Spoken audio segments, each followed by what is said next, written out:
In this episode, I will show you how I built my motorized rolling shutter for my scratch build engine shed. Stick around.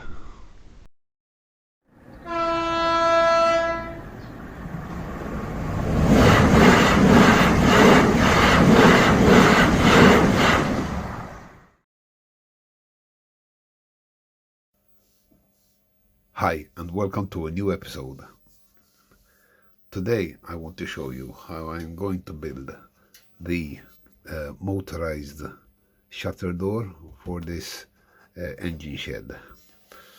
I scratch built this building using my Cricut Maker 3, and although it was a lot of work, I enjoyed it very much.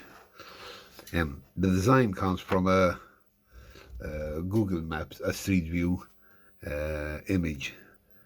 It is some factories and warehouses down the south side of the island, and these are the features there were on these buildings. I wanted to replicate something similar to it because of the same era of my layout. So this is the building, as I said. I made the roof come off, obviously, because I need to work in there.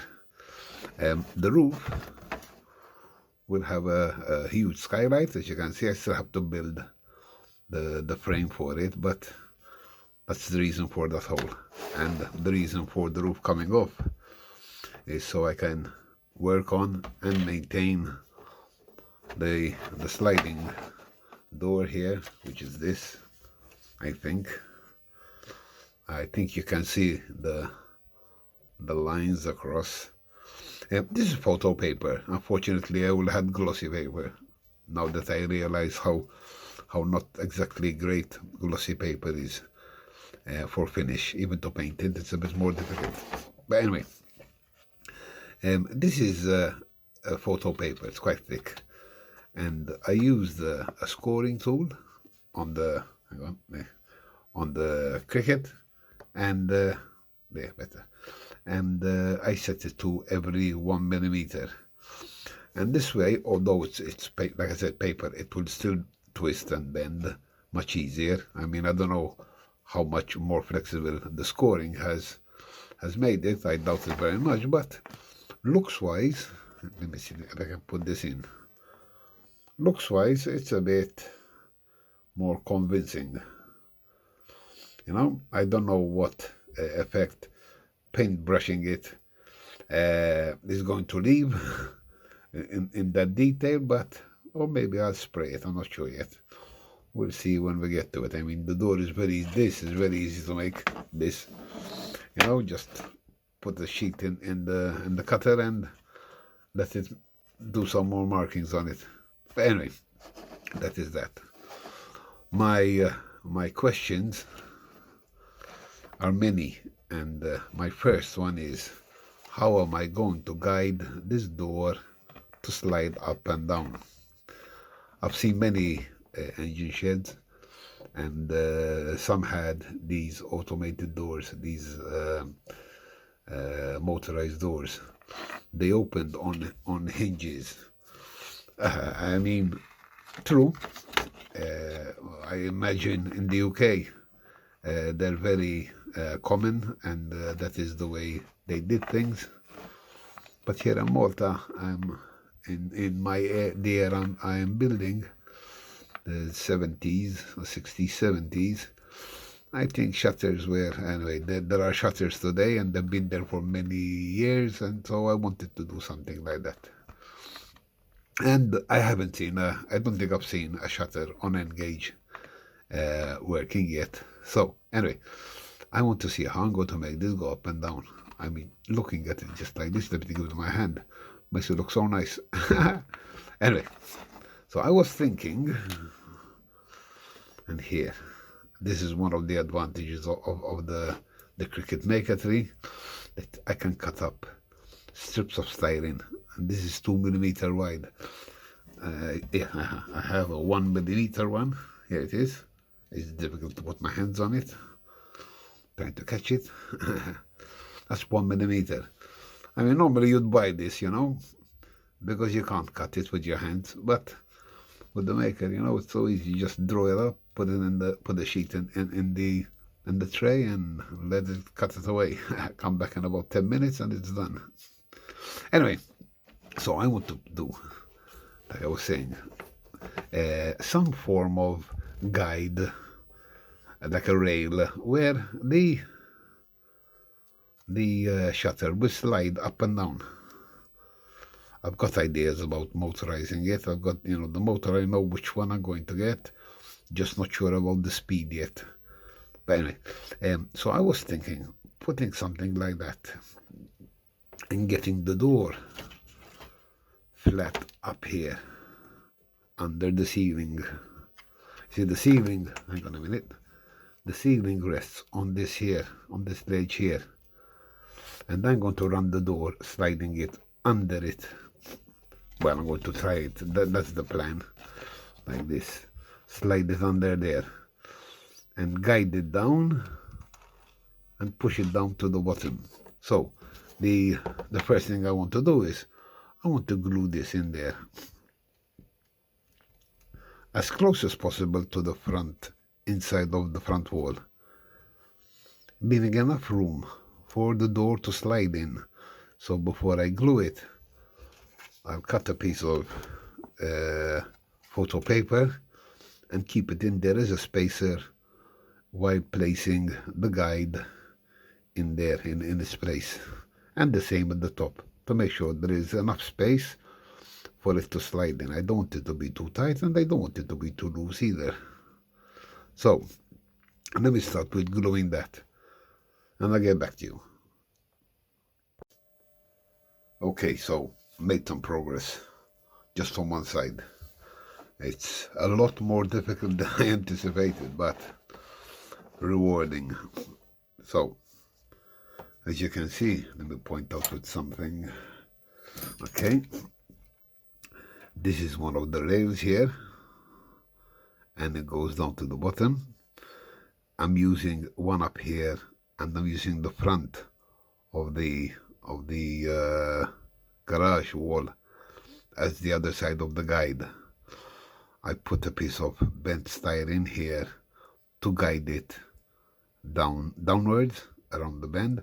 I will not be lifting it higher than the door itself, you know, the opening, because otherwise it will disappear, and like, you know, I always like to leave it slightly hanging, and I believe there is enough clearance from here to the top of any of my locos, so I just leave it slightly down to make it easier to push it back down.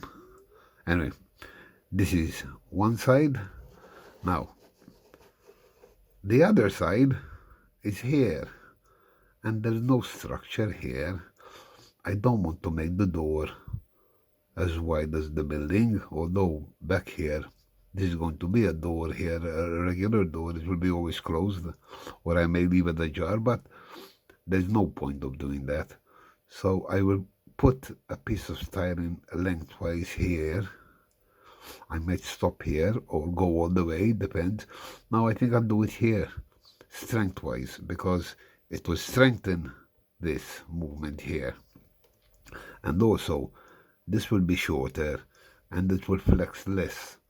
So, but I want to put it up here, this high up here, because I want to attach to it the same guides for the shutter I have here. I want to replicate them here for the other side of the door.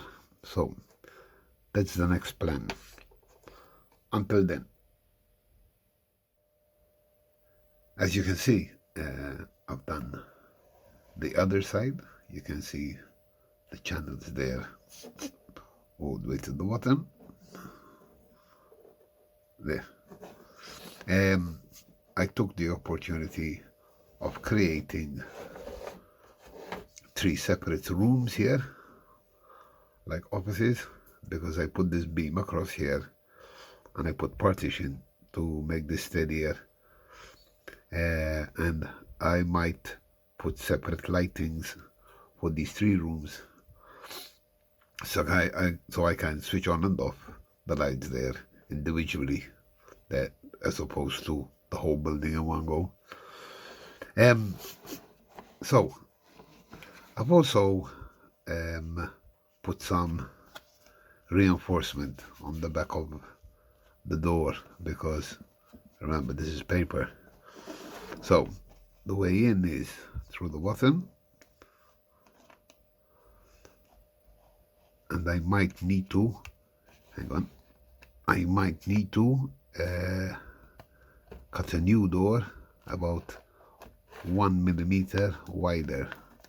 I trimmed it too short, but hey, this is what it's all about, trial and error at the moment. So that's the door in its place. I might be blanking out these 2 windows to cover up the door at the back, either dark windows or brick them up. There'd be a different color, a piece of styrene but different color to the walls. So what's going to happen is this. That looks very cool, even if I say so myself. Okay, that's nice, I like it. Now I will be mounting, look, you see it keeps coming up there? That's why I need to make it 1 millimeter wider. But anyway, I will be mounting the motor here somehow with a shaft right through up to here. Anyway, we'll see about that later. So, progress so far. I am extremely pleased with this. It's very smooth, although it's a bit too loose. Maybe when I add that 1 millimeter or half a millimeter, the smoothness will not be as smooth. Okay, anyway, we'll see that. We'll see when we get to it. So, next attempt will be the motor. Let's see what motor we're going to need. I have to do a few tests. Be right back. So before I order the motor, I'm going to find out what motor I am going to need. And the way to do this is I'm going to simulate the movement of the door. The door travels roughly 3 centimeters, and I don't want it to rush up and down. I want it to travel at a quite realistic speed. I know at engage is going to be difficult, but I want it to be slow. I'm in no hurry to have it open or shut. It's all about looks in this case. This is what we do. Anyway, so to do this, I have this continuous turn servo. I've modified this. I removed a lot of the gearing and the electronics. This is just the motor with 2 wires being fed a direct supply from a 3S lithium polymer or LiPo battery, which I use for my RC cars. I've measured 3 centimeters here between the tapes, and I have a nut here which will turn, or I will hold still while the rod turns, and I will see the speed of this nut moving from one tape to the other. I'm going to start at about 6%. This goes down to 0 and all the way to, surprise, 100. So I know it doesn't start turning before number 6 or 6%, so I'm going to start this like this. I'm not going to see how fast it turns. Now you can see it turning. That is extremely slow, so that is hopeless. I'm going to add some, say 40. I'm going to hold the nut, and I'm going to see how long it takes to travel to this side. Oh no, this is too slow as well. Still too slow. Let me wind it back, and I'm going to increase the speed to 80. And hold the nut again. You can hear the motor spinning faster, but it is still slow. Way too slow for me. So again, I'm going to add some more speed to 100, wind this back, and I'm going to hold it once again. No, this is still too slow. I can't imagine how long this will take to open the door. It's not very... nah. Nope. I wouldn't wait for that to happen. So, I'm going to resort to something a bit more drastic. Unfortunately, my next test is going to be with a different motor, mounted completely different. And anyway, I'll show you when I get back.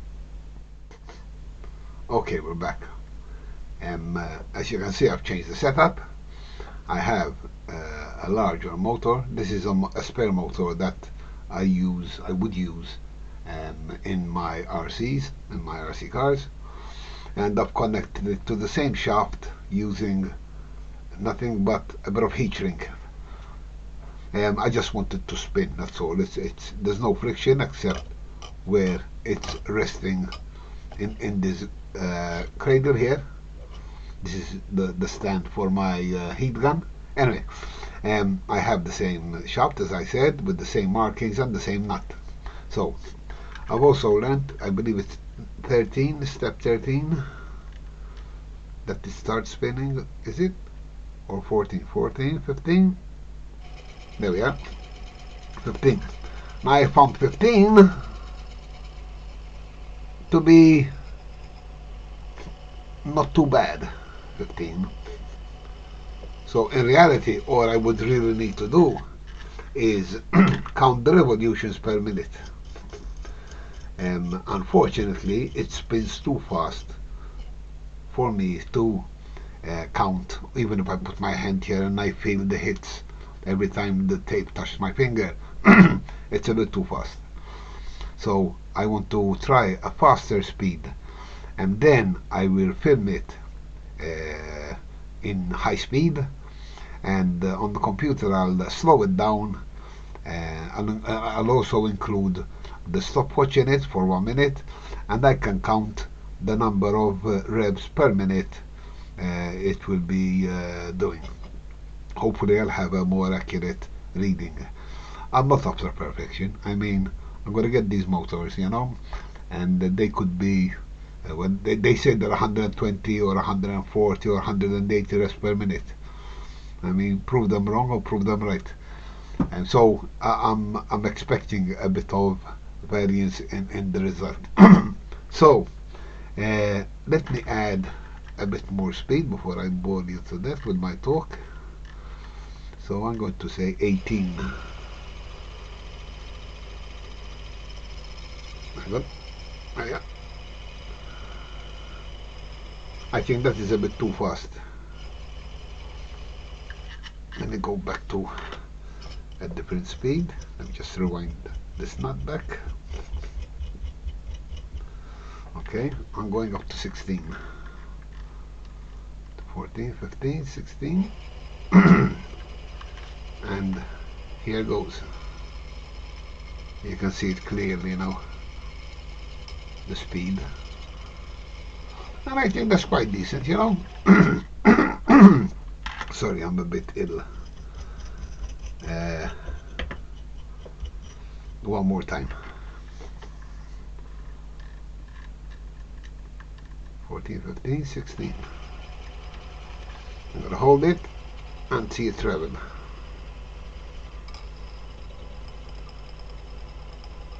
Yeah, I think that's doable. Okay, so the next task is, like I said, I'm going to film it in high speed, count it off camera, and order the motor. So the next time I'll see you is going to be next year, and until then, Happy New Year. Okay, it has been a few weeks since I last updated this video, and as you can see, I made some changes to the model. For starters, I added the roof, I've painted it, and installed the windows with the glass panes.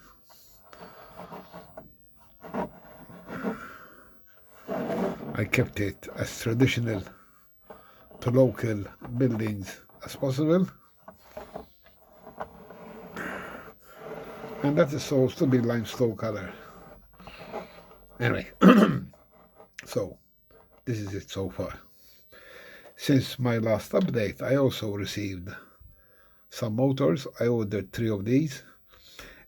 My reps per minute test resulted that I needed anything between 4 and 600 reps per minute.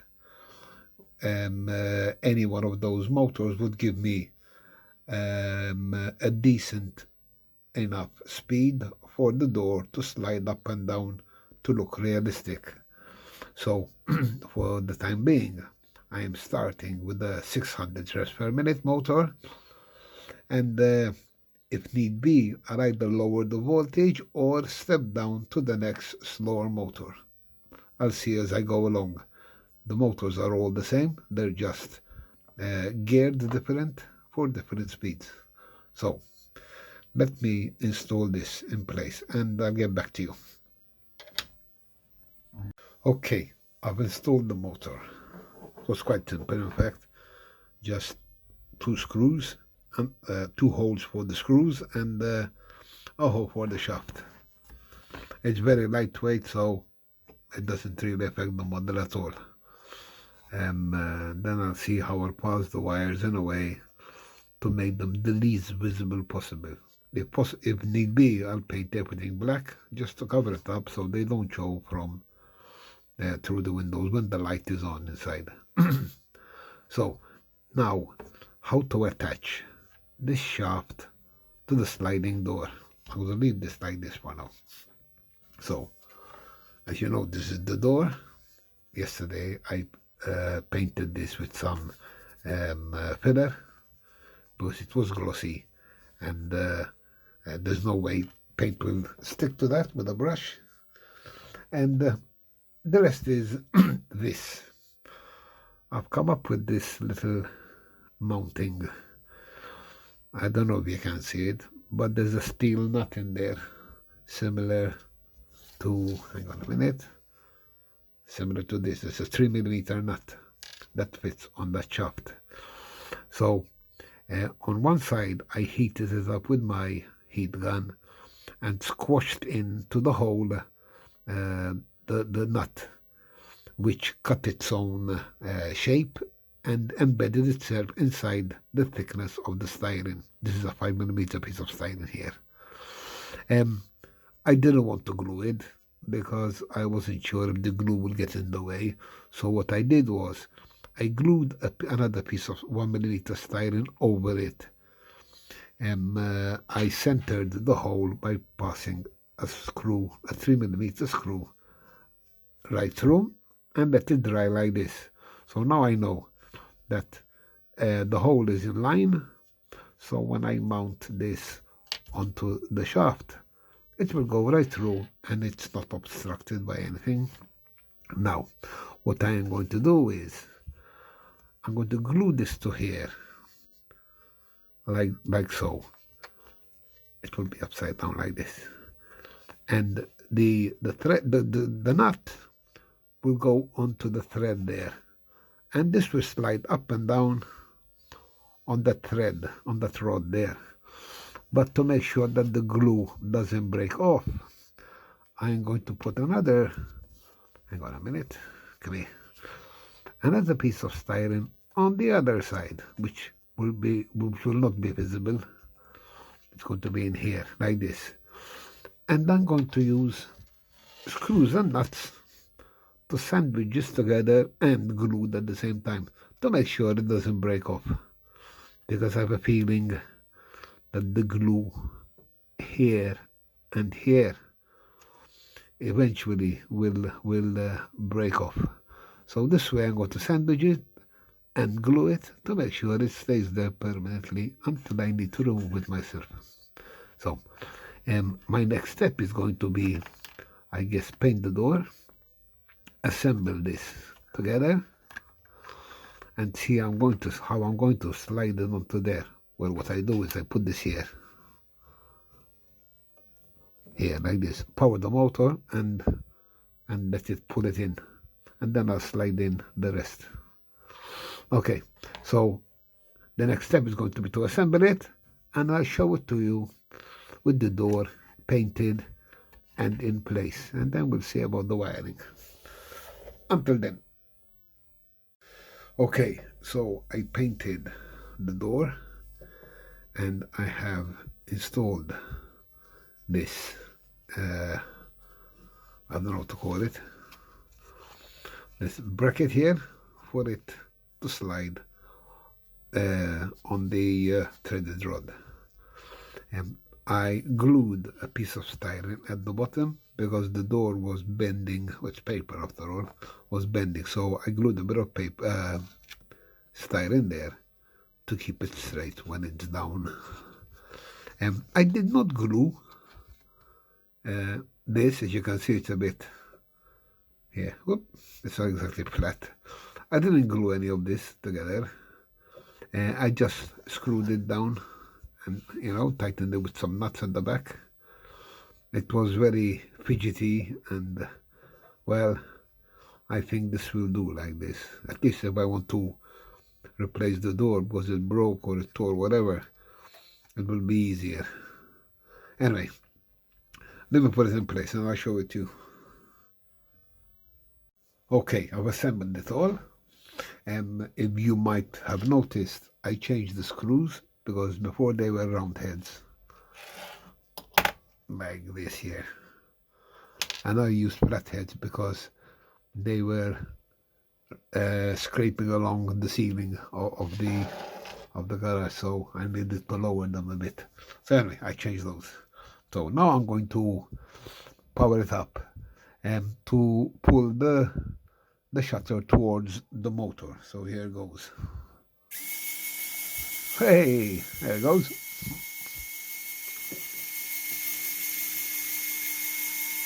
Almost there, and stop. And now I'm going to reverse it. At the moment I'm just doing this whole manually, just swapping wires from one side to the other, changing polarity. And this is going down.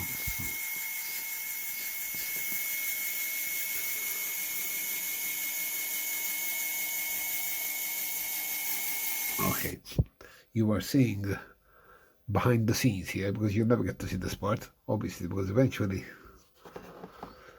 this will be covered like this. And I need to fix this here. You see the door there? I still haven't cut a new door with 1 millimeter wider. Anyway, let me open it the way you will be seeing it in the future. Let me get the wires. Okay, so we're going up. It's lovely. The speed is quite accurate, I think, quite realistic. And stop. Now reverse polarity. And we're going down again. Yep.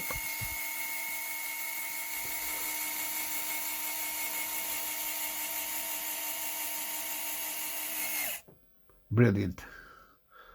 Very happy with that. I just realized it's not in the middle. But anyway, I want to fix that. That's not good. Need to. Anyway, next time you'll see this is on the layout.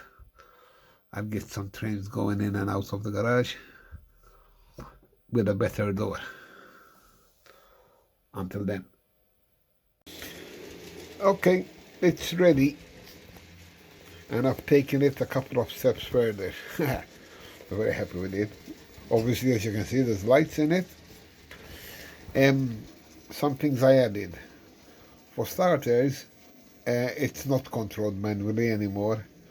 I can switch it on and open and shut the door and turn on and off the lights manually, but there's no switches. It's all done through Y-Tray now. I have added some buttons on the layout where I can click and toggle the option, and it is also working automatically. that when the door is shut and one of these two or both are reserved because a train is approaching, automatically the door will go on, will open, and the lights will turn on after some time. Anyway, I've also added limit switches. I don't stop it manually, as I just said. So what I did was this. I added this rod here. This rod goes through this support here, and it's connected to the door, and it slides up and down with the door, and it carries this part of styrene here, this piece of styrene here, which hits, as you can see here, the limit switches when it arrives at the top or at the bottom. So when it's at the top, it just disconnects power to the motor, and at the bottom it does the same, obviously. It's all connected to a relay under the baseboard, which reverses polarity. So when I activate the relay, it is the polarity is one way. When I deactivate the relay, the polarity changes and the motor works in the opposite direction. Okay, so for starting, I am going to show you the door and the light going down at night.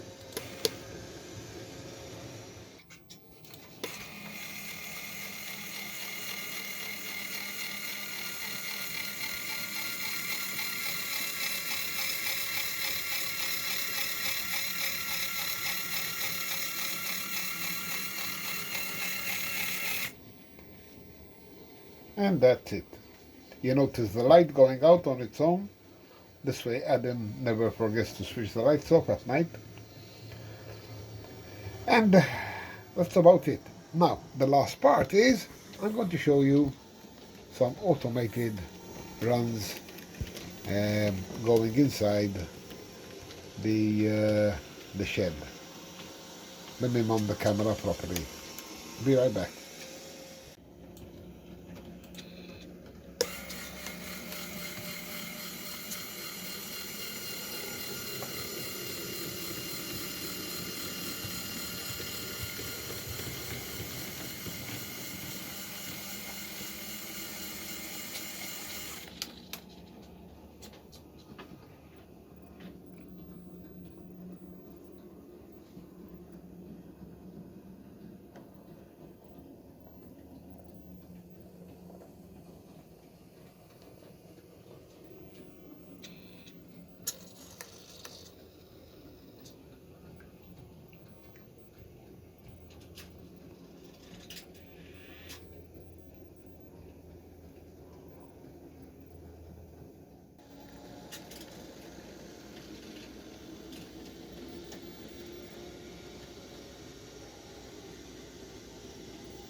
And that's it.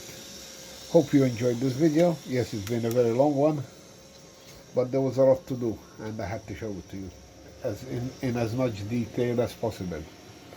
Anyway, like and subscribe, comment if you like. I appreciate your comments. I enjoy interacting with you guys. Until the next one, be safe.